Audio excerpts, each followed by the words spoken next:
I want to start with a question that's going to sound simple but isn't. What do you do when the people who are supposed to love you unconditionally decide that everything that's going wrong is somehow your fault? Not strangers, not enemies.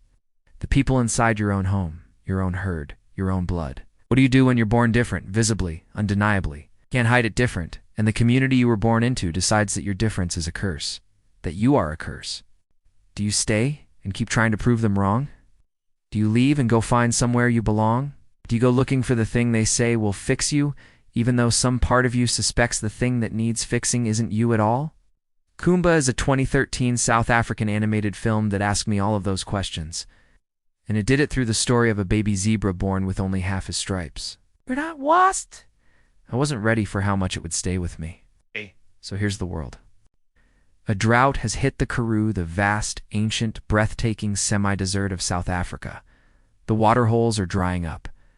The land is cracking. The animals are scared in that particular way. Animals get scared when the earth itself seems to be turning against them. Into this world, Khumba is born.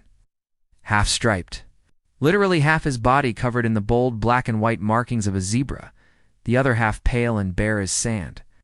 His mother looks at him and sees her son, her whole heart. Something perfect and complete. His herd looks at him and sees a bad omen. The legend among the zebras says that their stripes were a gift earned by a brave ancestor who jumped into a magical waterhole and emerged beautifully marked. Half-striped Khumba, to the herd, represents something incomplete, something unfinished, something that maybe didn't deserve its gift. And when the drought worsens, when the waterhole begins to truly fail, the whispers start. It's him. It has to be him, the half-striped one. His own father loves him. Quietly, steadily, the way good fathers love, without conditions, without agenda. But even his father can't fully protect him from what the herd has decided. Khumba, young, sensitive, desperate to belong, starts to believe it himself. Maybe they're right. Maybe I'm the problem. Maybe if I just had all my stripes, maybe then everything would be okay. And so Khumba runs. He leaves the only home he's ever known and sets off across the Karoo. To find the legendary waterhole, the one from the old story, the one that gave his ancestors their stripes. If he can find it, maybe he can finish what he started. Maybe he can become what he was supposed to be. Maybe then he'll be enough. And the journey is in the most Ghibli spirit sense of the word alive. The Karoo landscape rendered with genuine love and specificity. This isn't generic African savanna from a geography textbook. This is the actual Karoo, the ancient cracked earth, the extraordinary rock formations. The light that falls differently there than anywhere else on the planet. That particular quality of sky that makes you feel both tiny and held. Along the way, Khumba picks up the most unlikely companions.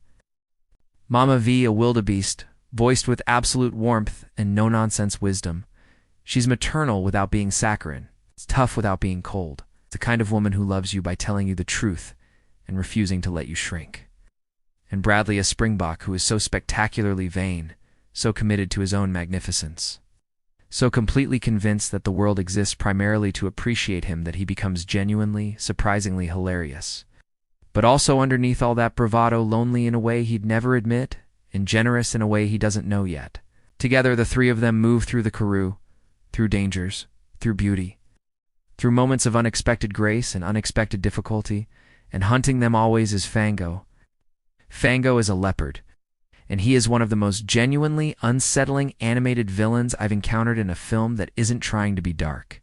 He's blind in one eye, and the legend says that a zebra's stripes blinded him. That he needs the power of a half-striped zebra to restore his sight and become the most powerful predator that ever lived. He doesn't chase Khumba out of hunger. He chases him out of obsession. Out of the particular cold certainty of someone who has decided that another creature's existence exists to serve his own needs. The scenes with Phango carry a weight that surprised me. There's something genuinely frightening about being hunted, not by random chance, but by something that has specifically chosen you, that has decided you belong to it. Khumba has been running from that his whole life. The herd that decided his difference belonged to them, that it was their problem, their curse, their burden to bear. And now a leopard who has decided the same thing from a different angle. He has never once just been allowed to be. Here's where the movie earned everything for me. The journey to the legendary Waterhole takes everything Khumba has. Every bit of courage, every bit of stubbornness, every bit of that quiet, desperate hope that maybe on the other side of the hard thing there's an answer. And when he finds it, the Waterhole is real. Ancient and still and extraordinary under the vast Karoo sky. And Khumba stands at the edge of it, this thing he crossed the world to reach, and something shifts. Because what he realizes, standing there, what the film has been quietly building toward through every step of the journey, is that he was never incomplete. He was always a full zebra. His half-stripes were never a curse, they were just him. The thing that made him Khumba, and not any other zebra that ever lived. The drought wasn't his fault. The herd's fear wasn't his fault. The cracking earth and the failing water and the whispers that followed him from birth, none of it was ever his fault. He was just a child who looked different, and the people around him needed someone to blame for the things they were afraid of. And he was visible and convenient. And he loved them enough to believe them. I've known that feeling.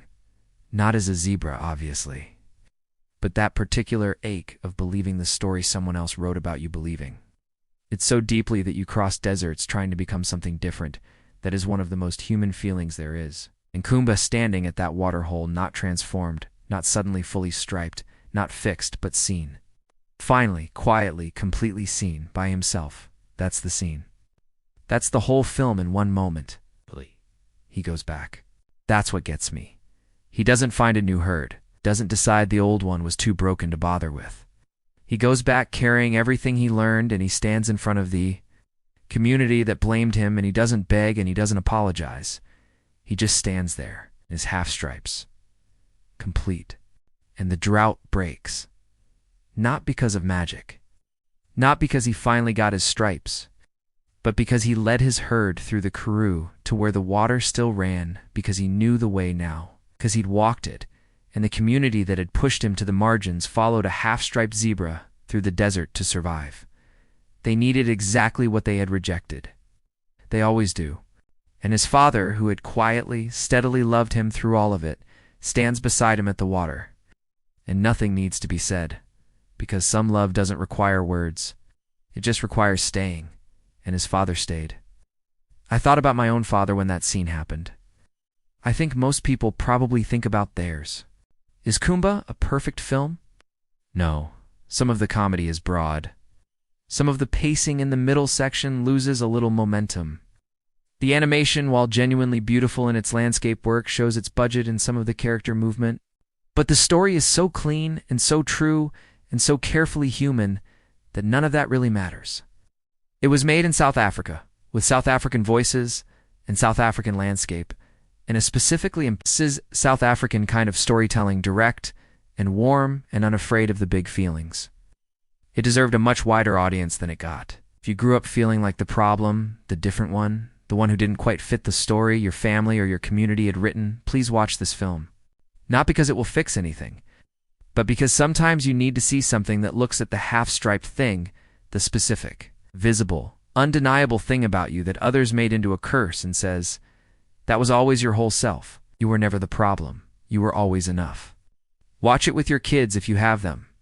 Watch it alone if you need it for yourself. If there's someone in your life who has been made to feel like their difference is a burden, maybe just tell them today, quietly, without making a big thing of it. Tell them they were always whole. If this kind of video is your thing, stories that carry something real, something true, something that stays with you, subscribe and come back. I'll always be here looking for the films that remembered what stories are actually for.